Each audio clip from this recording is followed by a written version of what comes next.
Hi, everyone. Thanks for joining us. I'm Christina Shonkwiler. I'm the program assistant for the West Coast Constellations Intensive, which is happening this year live and in person, yay, on June 1st through 5th in San Rafael, California.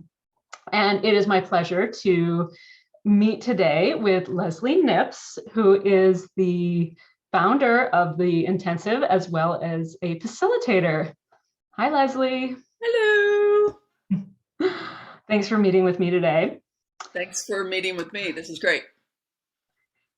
Great. Well, the theme for the intensive this year is pretty interesting. It is rest, reconciliation, reconnection, returning to soul. Yeah. So that's a powerful statement. Can you tell us more about your thoughts about that theme? Yeah, as you've already implied, we're shifting gears because of the pandemic. We've been 2 years online, as you well know. You've been staffing and participating in that yourself. And with a lot of thought and prayer, we decided it's time, give it a try, come back in person. Most of us are really longing to return to something that's embodied in person. Even Zoom is embodied in its own way, but to be with bodies in a room again.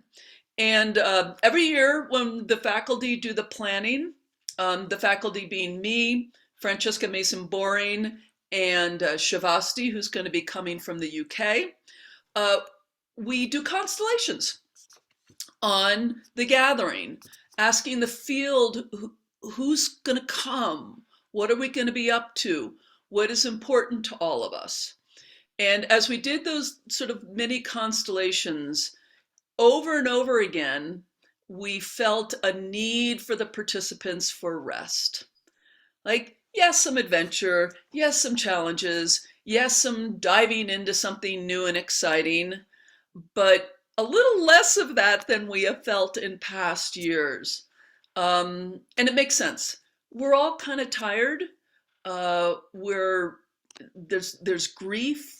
Um, we've been away from each other a really long time. In terms of constellations, many of us may not have done constellations with each other in bodies in a room in a while.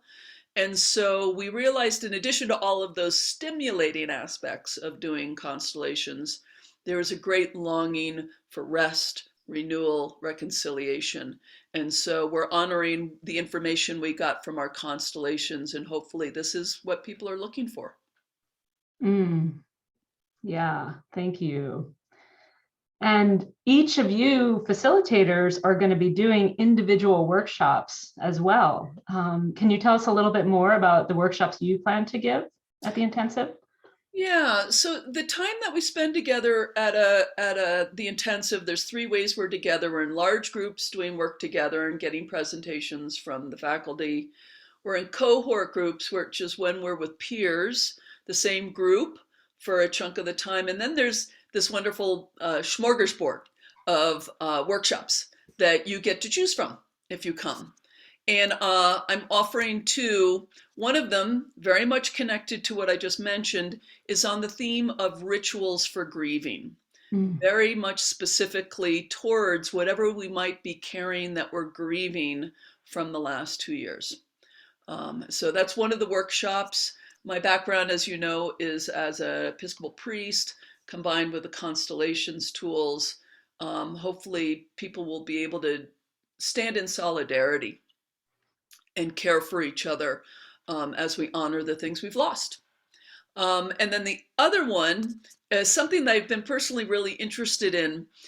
In psychotherapy, the word resistance is usually a pejorative. It's like the client was resistant, and that's why it didn't work. Yeah. And resistance shows up in constellations. We all know that. We think there's something really good being offered, some love or some support or something like that, and there's resistance to it. And this could be frustrating. But I'm really curious about the role resistance has, and if we can be more appreciative of what's fundamentally a no, and if we can include and honor the no in resistance, um, can we also stand more strongly with our yeses? So it's going to be a workshop on being in relationship with our yeses and our nos in our growth process. Wow, two really important topics. Thank you. Thank you. So regarding constellations over the years that you've been practicing and learning and experiencing, what's been most important for you? A couple of things have been really important to me.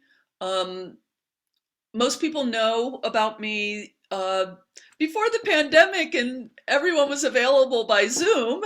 You had to go to places to work with different leaders and shakers in the constellations world. So I spent a lot of time traveling and experiencing the work around the world. That's been really important to me to deepening my own constellation practice.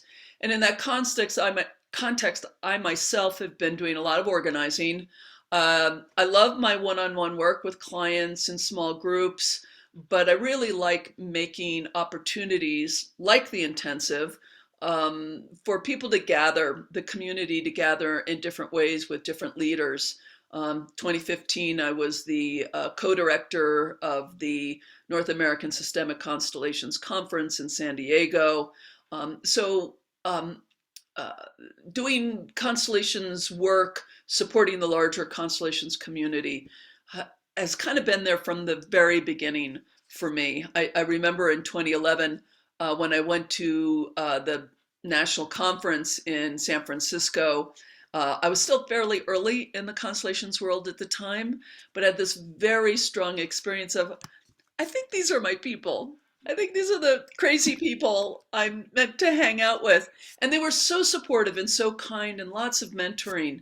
So I've wanted to give that back as well to the community. Mm. Yeah. Okay. So we all know that the whole world has changed to some extent the past couple of years. And I'm wondering, what has you most passionate about constellations these days? Um, to be honest, it's been somewhat the same over this time, even though, of course, it's been shaped by the pandemic greatly. I mean, before the pandemic, my trainings were in person. You participated in one of them. They all went online, right? Just like everybody else's. But in that context, I am really, really passionate about mentoring and supporting people new to the work. I think there are a lot of messages for new practitioners about how hard it is, how dangerous the work is, that you mustn't do it until you're all healed. Are you all healed yet, Christina? I'm Unfortunately, not. no. I'm not all healed.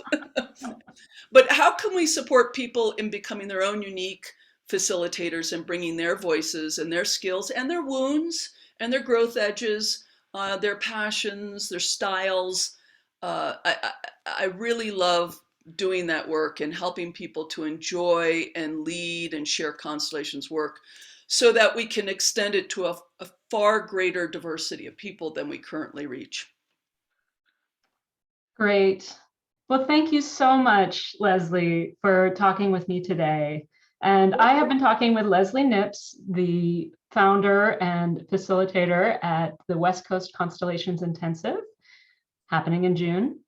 And you can find out more information by going to www.westcoastconstellations.com.